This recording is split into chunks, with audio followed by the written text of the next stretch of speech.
الله أكبر الله أكبر inaha degmada xudun ee gobolka sool oo isku dhan odayaal dhalinyaro waxgarad mutacallimiin ismo intaba halkan aan ku dhannahay waxaanu ka hadlaynaa oo ay daaran tahay maanta press conference iyagu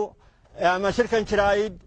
xaaladda ka taagnayd maalmahanba degmada laascanood gobolka sool ka socotay xasuuqa ba'an ee lagu hayay dadka iyaga maatadayada carruurtayada ee sida xasuuqa ee sanamigu sameeynayay ayaanu maanta isugu soo baxnay halkan inaan wax ka nidhaahno waxaan leenahay oo u sheegaynaa taliska Somaliland ee jooga Hargeysa ee Muuse Biixi oodaya ka yahay iyo Saleeman Gaal iyo ninka la yiraahdo ina kaahin enough baanu leenahay enough intaasi waa ku filan tahay xasuuq waa ku filan tahay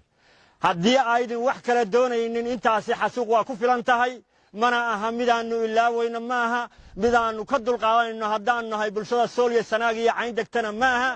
maantana waanu ka kacsannahay arrinta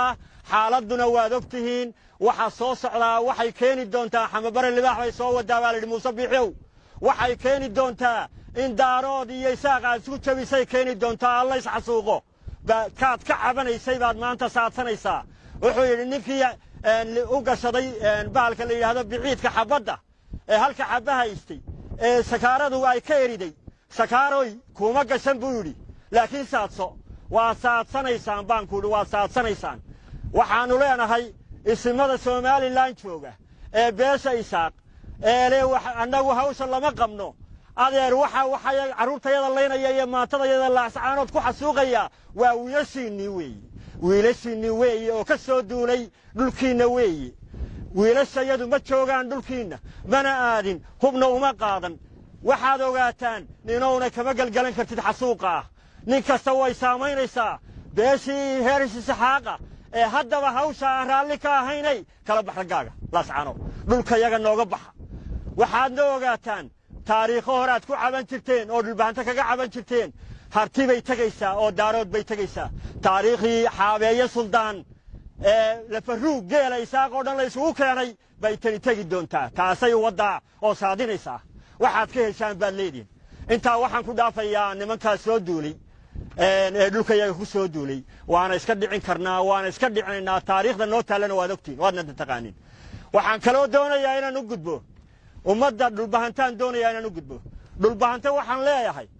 mid boohoodna farhareeri ilaa iyo jiidali hal naaskeed wixii gaadha oo qorigiinna qaata difaacda dalkiinna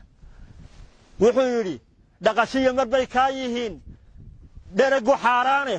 dhindhirbaaxa quureed dugsaday dhaqayadeed maal iyo dhashaaday sugtaa xaajada dhooro taabid dhulbahantow taariikhda aynu leenahay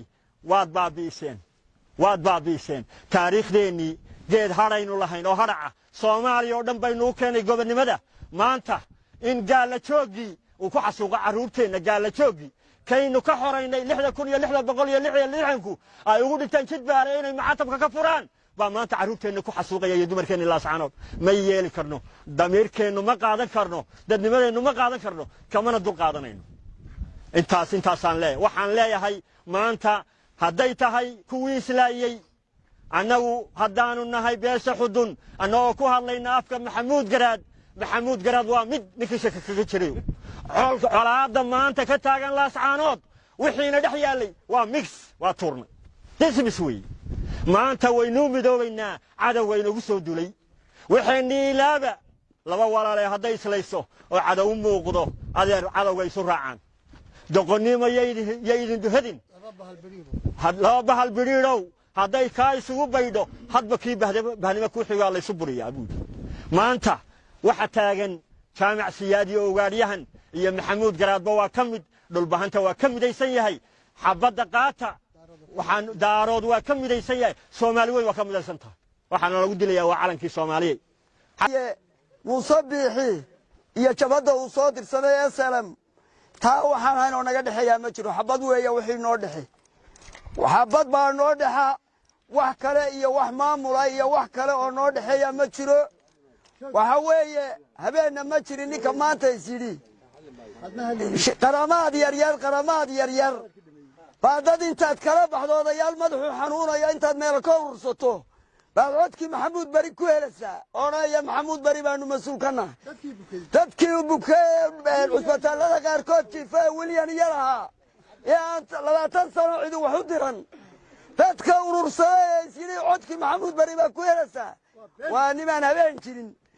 waxaan leeyahay ninka la yahay inanka hore humbani waxaanba moodaya inta inuu macna dhaamaa oo yahay nin waa wasiir baan mooday wasiir weeye oo waxaas lahaa inta ugu macna dhaamaa warba $30 baa ummad dhan oo la yaqaano karaamadeeda iyo sharafteeda inta odayaal xanuunsanaya la urursado baa la yidhahdaa codkii maxamuud bari waxaasuu yidhi war wax laga qajiraa jira wax laga qajiro ninka weyni aanu hidisin ayaa jira waxau leenahay salam iyo muuse biixi xabad baa inoo dhaxa waa idaaminana alihin allah hadduu yahay nooga baxa ascaanood oo dalka iyaga nooga baxa waxa wadaan wax laga dulqaadan karo maaha carruurtii yaryaradii iyo ardaydii baanu ognaho jeelka lagu xasuuqaya ummaddan ummad waxaa ka dulqaadan karta maaha ummad ka dulqaadan karta maaha iswada gaadhsiiya xabad baanu ka xignaa maanta waana noo jahad allahu akbar allahu akbar cuqaal iyo odayaal iyo nin garbood leh sida xamaasadu leh ama sida waajibka ah ay u yimaadeen oo uga qayb qaateen aad baan u soo dhaweynaya waxaan rabaa inaan idhaahdo hadalka hore ee odayaashii hore yidhaahdeen waa iigu dhantay intaas la qaba intay yidhaahdeen baan la qabaa runtii waxna kama aanay tegin kuma darayo wax badan waxa aan rabaa inaan idhaahdo odayaashii laascaanood ka hadlay ee kamarada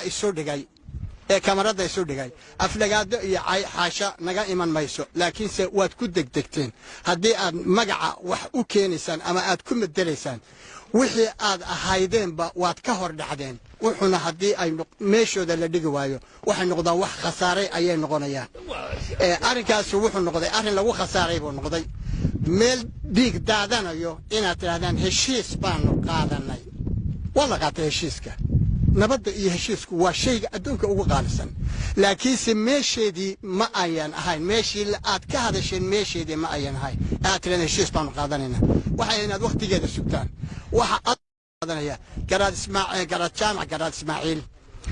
baaq uu sii daayay waa soo dhaweynaya oo uu yidhi isimada iyo waxgaradka dhulbahantaha isugu yimaadeen laascaanood waxaan rabaa garaadka inaan idhaahdo annagoo arrinkaas soo dhaweynayna ma dhammaystirna ninka laascaanood imanaya oo xabadi ka socoto dhafoorka dadka xabad lagaga hayo amnigiisa ayaa sugaya yaa damaanad qaadaya laascaanood waxaanu ku iman karnaa xabad haddii la yidhaahdo ha yimaadeen isimadu iyagoo raggoodii iyo hubkoodii wata waa inaad u sheegtaa yidhaahdaan imaada nin walba adoo istifaacaya ama waa in la helaa meesha ama waa in la helaa meeshaasoo bannaan oo laga baxay oo aan hal askariyihi aanu joogin oo laga baxay oo nimanka SNMta iyo jabadahaasi ay ka dhamaadeen labadaasaa midun lagu iman kara